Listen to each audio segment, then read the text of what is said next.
Hey, bienvenue dans cette vidéo dans laquelle on va parler du savon, donc aussi bien du savon pour se nettoyer le visage que du savon pour se nettoyer les cheveux. Et je vais même parler brièvement des shampoings solides. Bref, je vais t'expliquer pourquoi je ne recommande pas l'utilisation du savon pour se nettoyer en 3 points seulement. Alors allons-y, c'est parti!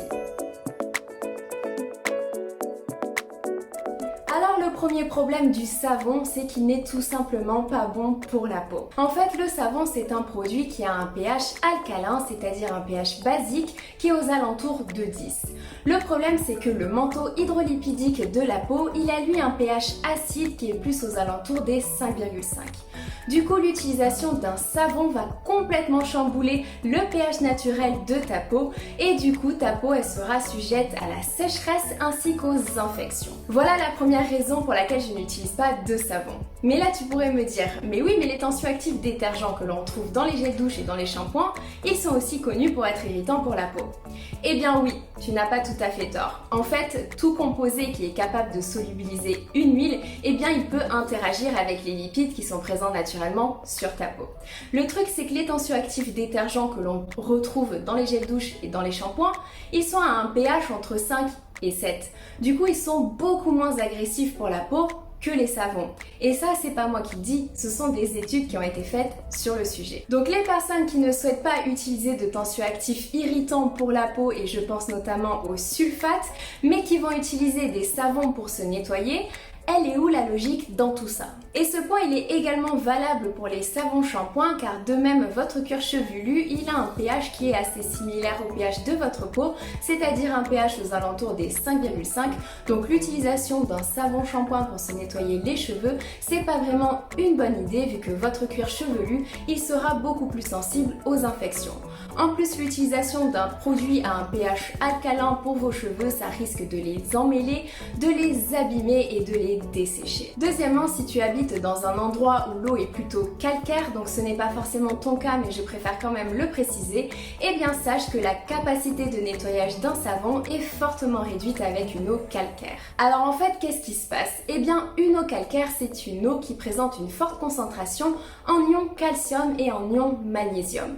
Le problème, c'est que ces ions, ils peuvent interagir avec le savon et en fait, ils vont former des sels de calcium et des sels de magnésium qu'on appelle aussi en chimie des précipités. Donc si tu veux, ça se traduit dans la vraie vie par une espèce d'écume de savon qui est insoluble et qui va donc difficilement partir à l'eau.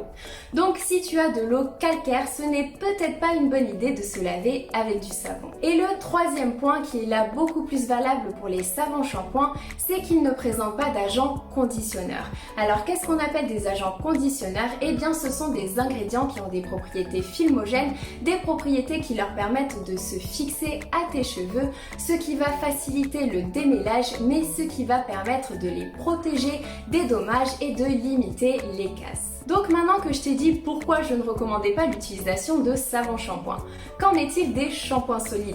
Car oui, les shampoings solides, ils sont totalement différents des savons shampoings parce qu'en fait, ils utilisent des tensioactifs détergents que l'on trouve dans les shampoings classiques. Le truc, c'est qu'en fait, ils ont une forme solide, ils sont sans eau et du coup, ils sont beaucoup plus écologiques pour la planète. Le truc, c'est que personnellement, je pense qu'il est nécessaire d'améliorer leur formulation parce que de même, les shampoings solides, ils ne contiennent pas assez d'agents conditionneurs pour protéger et démêler les cheveux. Donc si tu utilises un shampoing solide, tu seras obligé d'utiliser un après-shampoing après pour démêler et protéger. Mais du coup, si tu hésites entre un savon shampoing ou un shampoing solide, eh bien choisis toujours le shampoing solide. Pour finir cette vidéo, je voulais juste revenir sur un point parce que grâce ou plutôt à cause d'une certaine marque dont j'ai déjà parlé dans une de mes vidéos YouTube, beaucoup de personnes souhaitent traiter leur acné en utilisant un savon et notamment le fameux savon au lait de chèvre. Donc si c'est ton cas et que le premier point de ma vidéo ne t'a pas découragé à l'utilisation d'un savon, sache que je suis totalement contre l'utilisation d'un savon pour traiter l'acné.